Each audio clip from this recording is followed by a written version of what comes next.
नमस्कार सर, माझं नाव साई लक्ष्मण दुधाट. आजच्या विषयाचा खूप वेगळा प्रश्न विचारते मी तुम्हाला. सर, तुमचा निर्भीडपणा, खरेपणा आणि या समाजात असलेला भ्रष्टाचार आणि खोटेपणा आणि त्याचा परिणाम स्वरूप तुमच्या अनेकदा होणाऱ्या बदल्या, या सगळ्या सिच्युएशनमध्ये इतकं संयमी व्यक्तिमत्व आणि इतका विचारांचा गोंधळ न होऊ देणं, हा ताळमेळ सर तुम्ही कसा साधता, हा माझा पहिला प्रश्न. आणि दुसरा प्रश्न असा की सर, तुमच्या कुटुंबाच्या दृष्टीनं एक नागरिक म्हणून तुम्हाला सगळ्या कायद्यांचं ज्ञान असतानाही ज्यावेळेस तुम्हाला तुमच्या कुटुंबाच्या दृष्टीने या गोष्टींची जाण होते की समाजात हे व्हायला पाहिजे आणि हे म्हणजे हे व्हायला हवं, पण होताना दुसरं काही होतंय, त्यावेळेस चिडचिडपणा होत नाही का सर? ओके, तुझाही प्रश्न दे, एकत्र उत्तर दे. सर, तुम्ही आता भाषण देताना म्हणाला की 17 वर्षाच्या कालावधीत तुम्हाला असं वाटत नाही की तुमच्याकडनं कुठला बदल घडू शकला, पण यामागे कारण असंही आहे ना की तुम्हाला एका स्पेसिफिक भागात एका ठराविक कालावधीसाठी टिकूच दिलं नाही. बिकॉज तुम्ही ज्या पद्धतीने ऍक्शन्स घेण्याचा प्रयत्न केला, एक तर तुमच्या ऍक्शन्सला अपोज करण्यात आलं किंवा तुमची बदली करण्यात आली. सो तुम्हाला असं वाटतं का की एक इफिशियंट व्यक्ती असून सुद्धा एक इनइफिशियंट सिस्टीममुळे तुमच्या ऍक्शन्सला एक सस्टेनेबिलिटी मिळाली नाही, आणि ती मिळण्यासाठी नेशन वाईड एक पॉलिसी असली पाहिजे, ज्या पद्धतीने एक निवडलेला पंतप्रधान 5 वर्षाच्या कालावधीसाठी त्याचं राज्य करतो, त्या पद्धतीने सरकारद्वारा नियुक्त एक अधिकारी एका स्पेसिफिक भागासाठी, एका स्पेसिफिक कालावधीसाठी असला पाहिजे, जेणेकरून तो जे गोल्स घेऊन आलाय ते त्याला इम्प्लिमेंट तरी करता आले पाहिजे. सो ह्यासाठी तुमचं मत काय? आणि as a aware citizen of this democratic country, what should be my action, की आता मला हा प्रॉब्लेम कळलाय, तर मी काय ऍक्शन घेतली पाहिजे की मी हा प्रॉब्लेम सरकारपर्यंत पोहोचवू शकतो? हे दोन्ही एकच प्रश्न आहेत, दोन्ही खूप पॉलिटिकल प्रश्न आहेत, दोन्ही खूप हायपर सेन्सिटिव्ह प्रश्न आहेत. त्याच्यामध्ये उत्तर मला खूप स्ट्रेट फॉरवर्ड देता येणार नाही. प्रश्न असा आहे की ज्यावेळेस म्हणतो की म्हणजे इनएफिशियंट समाज, भ्रष्टाचार समाज, प्लीज अंडरस्टँड, हे कॉमन लेबल लावून आपण थोडं खूप इम्पेच्युअसनी जातो असं मला वाटतं. हा समाज आहे, समाजाचा मी पण भाग आहे, तुम्ही पण आहात. त्याच्यामुळं समाजामध्ये ज्या वृत्ती आहेत, त्यांच्या प्रवृत्ती आहेत, तुमच्यात असतील, माझ्यात असतील, इतरांत असतील, त्याच तुम्हाला त्या समाजाच्या वेगवेगळ्या इन्स्टिट्यूशनमध्ये दिसतील. सगळ्या ब्युरोक्रसी असेल, रिप्रेझेंटेटिव्ह असतील, संस्था असतील, ज्युडिशियरी असतील, आर्म फोर्सेस असतील, त्या वृत्ती आणि प्रवृत्ती तुम्हाला दिसतील. भ्रष्टाचार, जेव्हा समाज म्हणतो समाज भ्रष्टाचारी आहे, तर मुळामध्ये आता जो कायदा बदल केला मध्ये मोदी साहेबांनी, फक्त म्हणजे भ्रष्टाचार ऍक्सेप्ट करणारा नव्हे, तर भ्रष्टाचार देणारा म्हणजे लाच देणारा पण तेवढाच रिस्पॉन्सिबल, टाळी दुनिया असते. मुळामध्ये दिस इज सिम्पटम आहे, म्हणजे भ्रष्टाचार हा म्हणजे एक सिम्पटम आहे. हे का होतं, तर सिस्टम त्या इश्यूला अड्रेस करू शकले नाही तेवढं एफिशियंटली, तेवढ्या ट्रान्सपरंटली किंवा तेवढ्या वेळेमध्ये, म्हणून हे वेगळे मार्ग काढण्यात आले किंवा काढण्यात येत आहेत. आता फक्त इंडियाचं नसेल भाग नाही, सगळ्या ज्या बघत आहेत. मग तिकडे कधी स्पीड मनी म्हणत असेल, तुम्ही इकडे भ्रष्टाचार म्हणता. तो इन्स्टिट्यूशनल असेल तर इन्स्टिट्यूशनल आहे, हा एक प्रकार असू शकतो. म्हणून 91 मध्ये पॉलिसी बदल, लायसन्स राज बंद का केलं, तर लायसन्सची गरज पडू नये, एक्सप्लॉटेशन होतं म्हणून. मग कुणी म्हणतं आता पॉलिसीमध्येच भ्रष्टाचार, पॉलिसी तयार करताना तशी केली जाते. मूळ मत असं आहे, तुमची लोकप्रतिनिधीकडून अपेक्षा काय आहे हे तुम्हाला तरी क्लॅरिटी आहे का, किंवा मला तरी क्लॅरिटी आहे का? As a society, as a unit, society as a unit, not a individual. काही इंडिव्हिज्युअल असेल, प्रत्येकाच्या अपेक्षा वेगळ्या असतील, प्रत्येकाचं स्टेटस वेगळे आहे, रिसोर्सेस वेगळे आहेत, गोल्स वेगळे आहेत. हे कॉन्ट्रॅडिक्शन कमी करून पॉलिसी निर्माण केली, so that most of the problem can address in a symmetrical and amicable way, हा शासनाचा प्रयत्न असण्यापेक्षा त्या दृष्टीने शासन काम करत असतं. मग तुम्हाला जर वाटतंय की ह्या गोष्टी अशा पद्धतीने झाल्या पाहिजे, why don't you ask your representative to work on that lines? That is your job. That is your role. That's what you are citizen. That's what civil organizations are there. Are we trying to do that? त्याच्यामुळे मी I will not blame in particular institution. If I have to blame, I have to blame collectively as a whole, as a society. We have to blame ourselves. We have to blame ourselves. Right? कारण bureaucrat मी असेल, आणखी दुसरे कोणी असतील, तेव्हा कम problem. तुमच्यापैकी आता काही जण होतील जसं मी म्हटलं सिव्हिल सर्व्हिसेस होतं, इंटरव्ह्यू गेलं की सांगायचे मला समाजसेवा करायचं, मला हे करायचं ते करायचं, 5 वर्षानंतर बदल झाला. त्याच्यामधलेच तुम्हाला म्हणजे 100% म्हणत नाही मी, तुम्हाला अगदी काही भ्रष्टाचारी पद्धतीनं अति प्रामाणिक पद्धतीची अति सक्सेस पद्धतीने फेल्युअर देखील आवडेल, सगळ्या प्रकारचे रिप्रेझेंटेशन समाजामध्ये तेच आहे. एका कुटुंबामध्ये एक जण खूप सक्सेसफुल राहू शकतो, दुसरा फेलियर राहू शकतो, एक दुसरा सांभाळून घेतात. दॅट इज वॉट द कुटुंब आहे, दॅट इज वॉट द समाज is, that is what the state is. The question is more educated we are as a society, more participative we are as a society, more articulate, vocal नाही म्हणत मी, more articulate we are about the social issues or public issues which are facing the society, better solution will be able to find. Definitely. तुम्ही आज demonetisation वरती success होतं की failure debate करू शकता आणि will find 2 groups. That's what the democracy is. मग तसं वाटलं ज्यावेळेस इम्प्लिमेंट केलं त्यावेळेस तर मला वाटतं की मॅक्सिमम लोक एव्हरीबडी वॉज हॅपी. मग आज तुम्ही नाखुश काय, याचाच अर्थ काय, सिटीजनला त्यावेळेस काहीतरी वेगळं वाटत होतं. त्याची policy may fail, I not denying that. कारण पॉलिसी काय आहे की अननोन टेरिटरीमध्ये तुम्हाला बनवायचं असतं, जे म्हणजे तुम्हाला माहीतच नाहीये.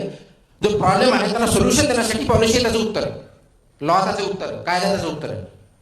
कायदा सक्सेस झाला उत्तम, फेल झाला to have to rectify. Citizen त्याच्यामध्ये काय करतात मी सांगतो. मला ज्यावेळेस कायदा बनवला जातो, पब्लिक डोमेनमध्ये टाकला जातो, तुमच्यापैकी किती जणांनी, फॉर एक्झाम्पल लेटेस्ट एक्झाम्पल, युनिव्हर्सिटीच्या बिलवरती किती जणांनी कमेंट दिल्या सांगा. दिल्या बोलण्यावर होकल असं नाही, तसंच पाहिजे, 2 नाही 10 ग्रुप असतील. Has anybody given better alternative than what is proposed? Are you performing your role? If you are not, then don't expect. If you want ideal society, you have to behave as an ideal citizen. If you want ideal society, you are behaving as an ideal citizen. याचाच फरक आहे फक्त ideal आणि idle मध्ये, लक्षात ठेवा. How much difference it can make, how much. मग तुम्हाला भ्रष्टाचार मुक्त प्रशासन जर पाहिजे असेल तर अधिकारी तसेच बनावं लागतील. मग तुमची एक्झाम सिस्टम तशीच लागेल चांगली. आणि कायद्याच्या बाबतीत कायदा आहे ना, कुणी सांगितलं कायदा नाही? 3 वर्षाचा कायदा आहे, कुणी सांगितलं नाही आहे कायदा? क्वेश्चन कायदा असणं आणि कायद्याचं इम्प्लिमेंटेशन होणं याच्यातलंच आहे. इंडियामध्ये मोस्ट ऑफ द लॉज खूप प्रोग्रेसिव्ह आहेत मी सांगतो तुम्हाला, पण त्याचं इम्प्लिमेंटेशन फ्रॉम बोथ इम्प्लिमेंटेशन आणि ऍक्सेप्टन्स दोन्ही बाजू असतात. Because execution will as good as acceptance. तुम्ही ऍक्सेप्ट नाही केलं तर काय अर्थ नाही. ट्रॅफिक आहे, लाल दिवा असला की थांबावं, हा कायदा आहेच ना, तुम्ही मोडता ना. मग तुम्ही कायद्याला दोष देणार, एक्झिक्युशन करण्याला दोष देणार, का स्वतःला दोष देणार? हे मला सांगा, कुणाला देणार? करप्शन करून आहे ना. माझ्या मुलीचं ऍडमिशन आहे हो, 2 दिवस कशाला आम्ही चुकून राहिलं म्हणजे आजच आपल्याकडे देऊन टाका ना तेवढं, तुम्हाला काय पाहिजे देऊ. किंवा मित्र आहे देऊन टाक, हे कानाडोळा कर. रूल ऑफ लॉ कॉम्प्रोमाइज करता तुम्ही. The moment you start compromising on principles, I am not saying on problems, the moment you start compromising on principles, the edifice which is there based on those principles will collapse. Will collapse. तुम्हाला आठवत आहे का 2008चा अमेरिकेचा bubble कशामुळे झाला होता? Collapse of certain bank. एक bank collapse झाली, मग त्याचं स्पायरल झालं. पण त्याचा बबल गेल्या 8-10 दिवसात होता ना, की स्पायरल नुसतं क्रेडिट क्रेडिट क्रेडिट, प्लास्टिक म्हणे याच्यावर त्याच्यावर सगळ्यांच्या लक्षात येत नव्हतं का होतं. पण केलं काय, केलं बँकरप्सी केली परत. आता ब्लेम कुणाला देणार तुम्ही? पॉलिटिशियनला, तिथल्या फेडरलला, लोकांना, कुणाला देणार नाही? System as a whole fail झाली, राईट. म्हणून ज्यावेळेस आपण पब्लिक गोष्टीकडे बघतो, इश्यूकडे बघतो, त्याला इश्यू म्हणून बघतो का इंडिव्हिज्युअल प्रॉब्लेम म्हणून बघतो का सिम्पटम म्हणून बघतो? माझा प्रश्न आजच्या लेक्चरमधून किंवा माझ्या बोलण्यातून, टॉकमधून तुम्हाला जो अड्रेस करायचा होता, you have to work on the principles of democracy for strengthening and protecting it. हे तुम्ही सांगते ना भ्रष्टाचार, हे ते नॉन ट्रान्सफर, त्याचा सिम्पटम्स, हे प्रॉब्लेम नाही आहे, हे त्याचं द्योतक आहे. That can be done with सिंगापूरचं उदाहरण तुम्हाला माहिती आहे का?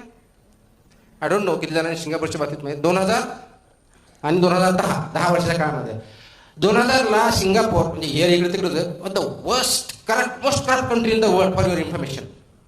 Most corrupt. By 2010 it is the most transparent country in the world. कुठं ट्रान्सफॉर्मेशन आपण रुलर चेंज झाला, व्हिजन चेंज झाला, लॉ चेंज केले, stringentest possible action for corruption केले, एफिशियन्सी आणली, ट्रान्सपरन्सी आणली, आज one of the best country in the world. Right? का? व्हिजन चेंज केलं तुम्ही, सोसायटीने ऍक्सेप्ट केलं की नाही हे असं नाही, असं चाललेलं बेटर आहे. राईट? सिंगापूरमध्ये एवढा देश, सर्वात जास्त ट्रान्झॅक्शन तिथं होतात, त्याची इकॉनॉमी आपल्यापेक्षा मोठी, फक्त ट्रेडिंग मोठी, बाकी काहीच नाही. पिण्याचं पाणी सुद्धा त्यांना इंडोनेशियात त्यांना स्वतःचं पाणी नाही आहे. पुण्यापेक्षा लहान देश येतो टेरिटरी वाईज घेतलं तर, पुण्यापेक्षा लहान. इंडोनेशियातून ते पाणी विकत आणतात पिण्याचं पाणी नाही म्हणून. पण मोस्ट पॉवरफुल हे जे शक्य का झालं, अप्रोच चेंज केला, लॉ चेंज केले, स्ट्रिंजेस्ट पॉसिबल ऍक्शन तयार केलं त्यांनी आणि त्याच्यावरती काम करायला लागले. तो व्हिजन सोसायटीने ते ऍक्सेप्ट केलं म्हणून ते झालं. तिथले व्हेकल पोल्युशन नाही का, ट्रॅफिक होत नाही, कारण त्यांनी नंबर ऑफ कार्स समाजात किती असायचे रेस्ट्रिक्शन काढले, नंबर फिक्स केलेले आहेत. XYZ. तुम्हाला कार विकत घ्यायच्या अगोदर गाडीचा नंबर विकत घ्यावा लागतो. गाडीच्या नंबरची किंमत is more than the car, कारण तुम्हाला त्याच्यावरती त्याचा एक्स नंबर काही 1 लाख असेल, 2 लाख असेल, ते काय तो रेस्ट्रिक्ट केलेला आहे. मी तुम्हाला म्हटलं, फक्त आज म्हटलं, तुम्ही 3 किलोमीटर अंतर चालतं, गाडी वापरायची 2 किलोमीटर, तू कोण सांगणारा, माझं मी बघायला लागली 2 जास्त काढला गाड्या. Law is as good as it is acceptable, not only executed. म्हणून लॉ एक्झिक्युशन मध्ये करप्शन असेल तर लॉ ऍक्सेप्टन्स मध्येही करप्शन आहे, आपल्याला ऍक्सेप्ट करावं लागेल. ही क्लॅरिटी जोपर्यंत तुमच्या तर माझ्या as a citizen, as a public म्हणून येत नाही, तोपर्यंत हे प्रॉब्लेम राहणार, हे प्रॉब्लेम राहणार. आता ऍक्शन याच्यावरती काय घ्यायची यांनी जो प्रश्न विचारला, प्रायव्हेटमध्ये मी सांगतो, तुम्हाला नाही सांगता येणार. इश्यू एवढं सांगणार, you have to be a sensitive, aware and active citizen of this country and society, then and then this problem will be solved permanently. कमी जास्त प्लास्टर होत राहणार आहे, जिथं सर्जरीची गरज तिथं सर्जरीच करावं लागेल. मग तुम्हाला वाटतंय की नाही ही इलेक्शन सिस्टम चुकीची, तर चेंज करा तुम्ही, तुमच्या हातात आहे ना. You elect government which you want, की आम्हाला हेच पाहिजे, तुम्ही करता का? अहो तुमच्याकडे जेव्हा कॅम्पेनिंगला येतात ना, त्यावेळेस त्यांना तुम्ही काय प्रश्न विचारता, हाय नाही अरे तुम्ही ठीक आहे साहेब, तुम्ही आपले, दुसऱ्याला तुम्ही आपलेच, तुम्ही त्यांना बोलायला जर तयार नाही, तुम्हाला काय पाहिजे, मग त्यांना जे वाटलं ते करणार ना. त्यांना जे वाटलं की नाही मला वाटतं की पुण्यासाठी हे करणार, मी करणार, पण तुम्ही त्यांना कधी बोललेच नाही. राईट? आता मी ऑक्विथ कमिशनर सारखा प्रोग्राम नवी मुंबईला चालू केला, सिम्पल का, की लोकांचे प्रॉब्लेम सोडवले, इंडिव्हिज्युअल प्रॉब्लेम ते सॉल्व्ह केले, माझं काम आहे. मित्रांनो दुसरं काय म्हणलं की इंडिव्हिज्युअल बोलून तुम्ही सिटी म्हणून काय प्रॉब्लेम वाटतात ते सांगा. 99% प्रॉब्लेम मला इंडिव्हिज्युअल आले. का? की कचरा माझ्या घरासमोर टाकला जातो, टाकणार तुझ्या बाजूबाजूचेच आहेत ना. साफ करण्याची जबाबदारी महापालिकेची मान्य आहे, पण शहर घाण करण्याचे अधिकार काय नागरिकांनी दिलेत का? हा का आपण बघत नाही. सो सांगायचा मुद्दा एवढाच आहे, द मोर एज्युकेटेड, लिटरेट म्हणत नाही, we are literate society but we are not educated. The more education society आपण जेवढं असू तेवढी डेमोक्रेसी सक्सेस किंवा गव्हर्नमेंट सक्सेस, कोणत्या असेल government success, that is a limited government. Please understand, John लॉकनी कन्सेप्ट दिला लिमिटेड गव्हर्नमेंट. हे ॲब्सोल्यूट पॉवर नाही आहे लोकशाहीमध्ये. Those are restricted by the rights of the people. पण पीपलला ते असर्ट करावं लागेल. कशा माध्यमातून? वेगळं पण इलेक्शनच्या माध्यमातून, प्रेशर ग्रुपच्या माध्यमातून, पॉलिसी ऑल्टरनेटिव्हच्या माध्यमातून, प्रॉब्लेम आहे त्याच्यातून सोल्युशन प्रपोज करण्याच्या माध्यमातून. There are ways and means. Are we doing that? I think we are not adequately addressing this issue in this manner. पण तुम्हाला बोलण्याचा अधिकार आहे, you can be vocal, but माझं म्हणणं आहे यू बी आर्टिक्युलेट. जेवढं तुम्ही आर्टिक्युलेट चांगलं व्हाल तेवढे प्रॉब्लेम आणि सोशल सिस्टम्स किंवा पब्लिक सिस्टम स्ट्रेंथन व्हायला मदत होईल.